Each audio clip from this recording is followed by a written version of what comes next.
Hey there, today I'm going to be talking to you about flying to and driving to the port of call that you're going to cruise from. Join me.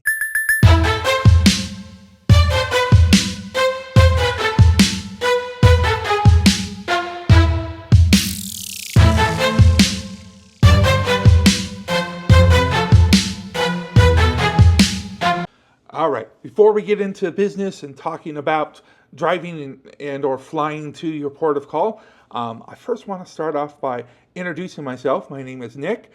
This channel is a family cruise channel. We are a family channel, Cruise in Family. It's about cruising. It's about in, which is Nick, and family. There's me, Nick, Cheryl, my wife, and then we have three kids who are 10, and 12. We also have a dog named Cruz, so you might see some dog videos on our channel. But this channel is all about the mischief that we get into, our traveling habits, places that we go, and cruises that we're on. So thanks so much for joining us.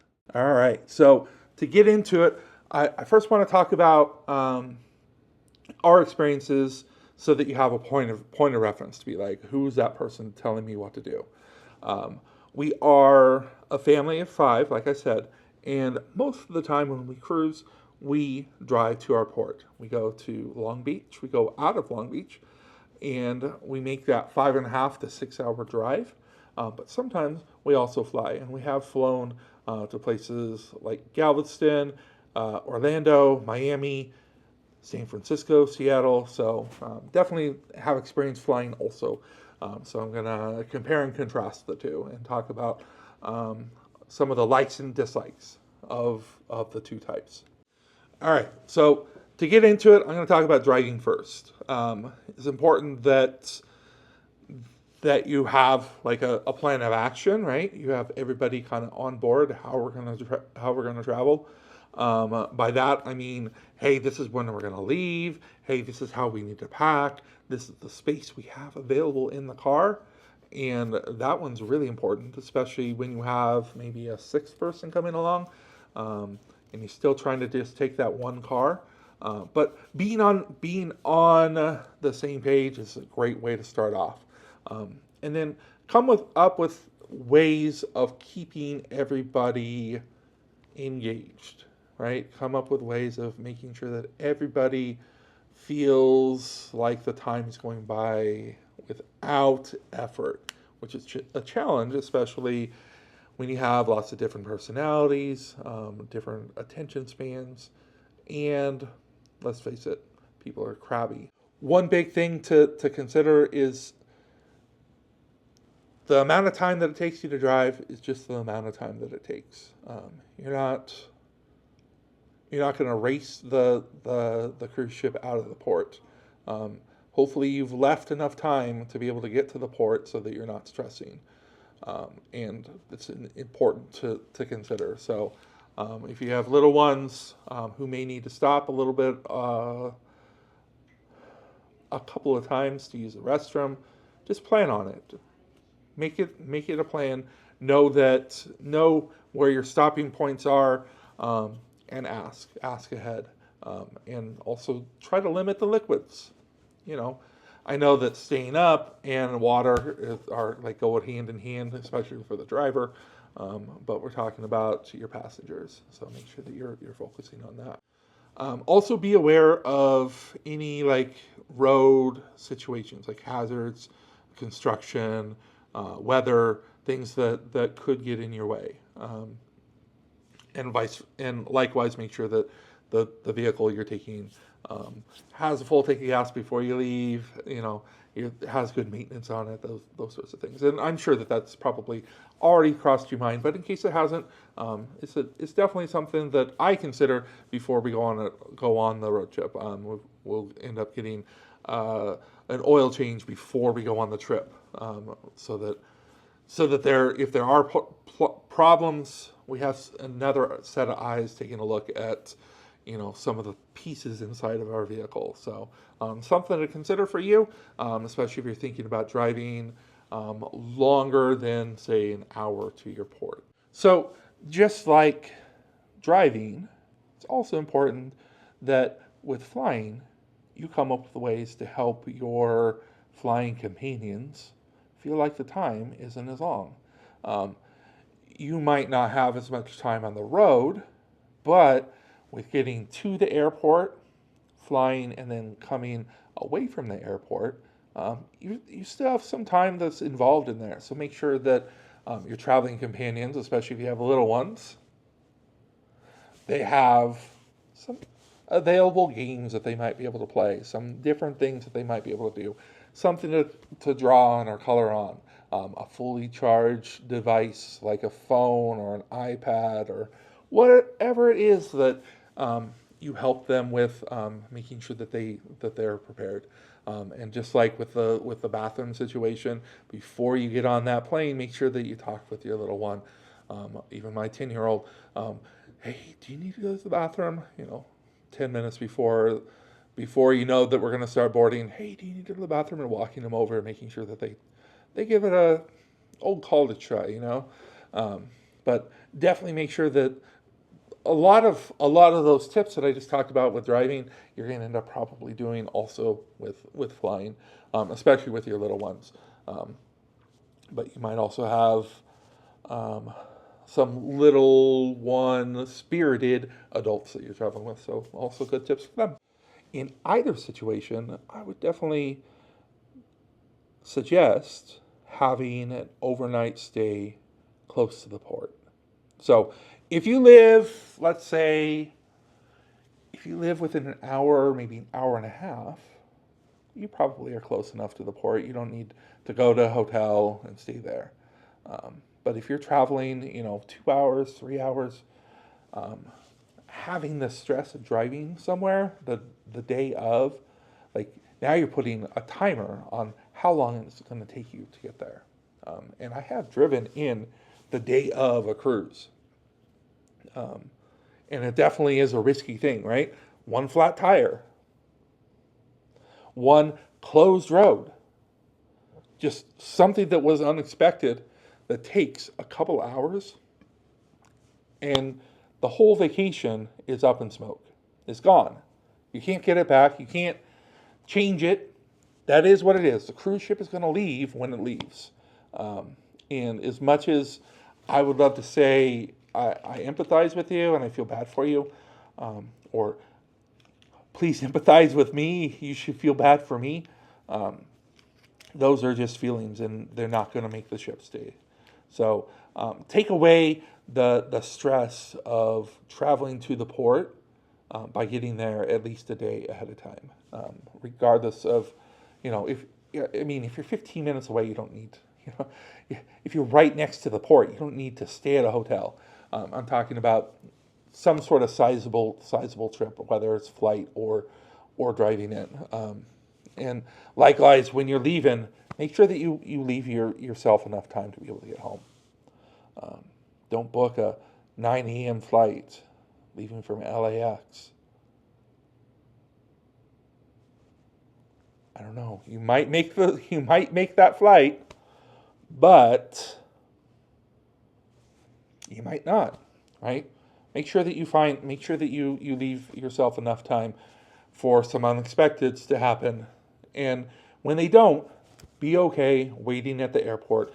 Be okay waiting to get out to be able to get to your car in the parking garage. Because the travel, like that travel to and from, really is kind of the least of the worry when it comes to the actual vacation. There are other things that we should be focused on, and making sure that it's not spoiled by some type of event at the end or at the beginning is really important. So I would say definitely make sure that you have a stay the day before. I think staying the day after would be kind of over, or the day that you get back would be overkill, unless you have a very long trip ahead of you, and you wanted to make more of the port that you've left from. That would be the single case. We've tried that where we picked up a second half of a vacation, and for Cheryl and I, it doesn't work out very well. But maybe it will for you if you've been in that experience. If you've been like, hey, that worked for us. We went and had our fun days on a 3-day cruise, and then we went to Disneyland for 4 days, and it was awesome. Awesome for you. Um, I I applaud that, and way to go. But it doesn't work for everyone. So, all right, another pro tip for, especially if you're on the fence of whether you're going to drive or fly, you could do either. It's close enough, but you're like, oh, maybe not. Start looking at the flights as soon as you know that you've booked the cruise. Start looking at those flights. Okay, this is where it's at, and then continue to watch those prices. There are places that have a fare watcher for you, like Expedia does. There's an app called Hopper that does. Like these places, these things are there that are, and they'll tell you when the best time to book that flight will be. Uh, uh, and give it as much information as you need to give it. Make sure that it understands, like, hey, I only want direct flights. I only want afternoon flights. I only want first class flights. Whatever it is that is the qualifier for you. Make sure that you let it know about it, because it'll let you know the variation based on the request. And if you're not overly specific, you could end up with false alarms. And it's only looking at that cheapest rate. Like if you're looking for business class and you tell it just to watch those legs, maybe there was a sale on business class, but it didn't lower the lowest fare. So make sure that you're specific. Let Hopper know, hey, this is what I'm really looking for. This is what will get me to move from looking to buying. Okay, and you can save hundreds of dollars just by doing that. Sometimes it works out, sometimes it doesn't. I've done it a couple of times where I've watched it and fluctuate up and down, and when it drops, you kind of have to be ready to make that purchase. So be mindful that, hey, that might not be the most opportune time, or whatever, but make sure that you're kind of prepared to make that purchase. I think when we went to Galveston, we ended up, I can't remember the exact amount. It was over $100 per person that we saved, which, $600 savings goes a long way for a large family. So if you're thinking about it, really put that into perspective. Okay. And then also, if you're comparing prices, also make sure that you're considering the wear and tear that you put on your vehicle, the price of the gas to and from, and then also the price of parking. And if you want to truly put that into comparison, you probably have to include the cost of Uber or transportation to and from hotels, to and from port. But make sure that you're just looking at the true expense, so that you can have a peace of mind. And there's more than just cost that comes into that consideration. Also think about your convenience, your preferred mode of travel. Okay. Another advantage of driving to the port versus like flight is there isn't as much restriction on the tightness of which you need to pack. And by that, I mean, I know the cruise lines post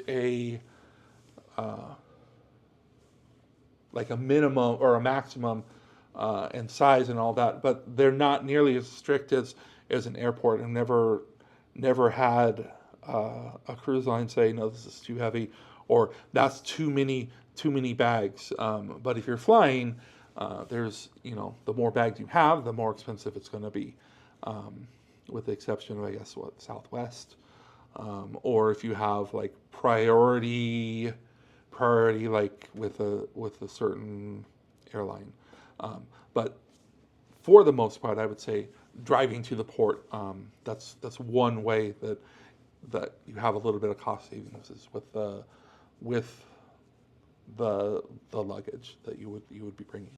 So I started off this video with the premise of which one's better, all of that, and I've talked about lots of pluses, lots of minuses. Gave some tips on how to save some money, but we come back to what do I think is the best, and really what I think is the best may not be what's best for you, and keep that in mind. Just because it's what I prefer or what I think is best, it may not. You may disagree, and that's okay. I'm okay with you disagreeing. Let me know if you disagree and tell me why, please. I'd love to hear other people's perspectives about it, okay? But for me, if I can drive to the port, I will. If I can drive to the port, it's going to be my preferred mode of transportation. And I'm already coming in at least a day ahead, maybe two.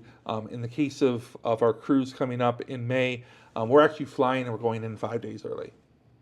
But I'm always going to make sure that we're there a day ahead of time. It's no longer I no longer accept I'm going to drive in the day of. That's not something that I would do. I prefer to make the drive rather than make the flight. And the biggest reason for me really is the comfort level on airplanes. If everybody had large seats and it was comfortable and you had elbow room and could move around and it can accommodate like a 6'3" person, maybe I would feel differently. Maybe if some of that security going into an airport was a little different, maybe I'd feel differently. And don't get me wrong, we have we do the pre-check in the airline, so we're trying to make it as amenable to us as possible. But still, I prefer to drive, and one of the big advantages of that is, because I'm coming in a day early, I have transportation that I don't have to worry about getting like a rental car or an Uber, and can get around in that location as well. And then when we get off the ship, I'm not waiting for Uber or my shuttle or whatever to come and pick me up. It's loading up the car and heading out, which I'm sure you could say, oh, but wouldn't you just love to sit back, let somebody else handle all of the travel, which is true. But for me, I say no. So if I could drive there, I would. We're not going to be able to drive to our cruises this year. That's how it is. It's okay. But my preferred method is driving. So if you have a preferred method of driving, of flying or driving, let me know about it. I would love to hear your own reasoning. Leave those comments down below. Engage with us. We'd love to hear about it. And that's it. That's all for this episode. Thanks so much for watching. You guys are rock stars, making it all the way to the end here. Hopefully I said something that engaged with you, something that was helpful. If there are other things that I didn't touch on, let me know about it. I could do research, leave comments back to you, talk to you through chat or whatever. But thanks so much for watching. You guys have a super awesome rest of your day, and we'll see you around. Bye.